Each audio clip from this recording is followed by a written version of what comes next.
ஆவியில் நிறைய அழுக்கு இருக்கு.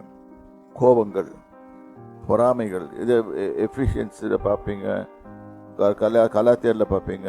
ஒவ்வொன்றும் இதிலெல்லாம் ஆவிக்குரிய பாவம் தான். இதெல்லாம் நம்மளுக்கு இருக்குதா? ஒவ்வொன்றும் உட்காந்து போட்டு லிஸ்ட்டு போட்டு இது எனக்குள்ள இருக்குச்சுன்னா என்னை மாற்றிடுங்க.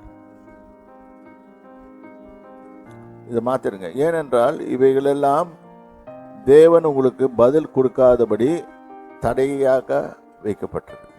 நீங்கள் எடுத்து ஜெபம் பண்ணிட்டு போயிருப்பீங்க, ஆனால் உங்கள் ஜெபம் கேட்கப்படாமல் போயிருக்கும். ஏனென்றால் அவைகள் உங்களுக்கு தடை கொண்டாடும், உங்களை கட்டி போட்டிருக்கும் பிசாசு. ஏனென்றால் உங்களுக்குள்ள இந்த காரியங்கள்லாம் காணப்படுகிறதுனால உங்களுடைய ஜெபங்கள் கேட்கப்பட்டும் அதற்கு பதில் வராதபடி தடைப்படும்.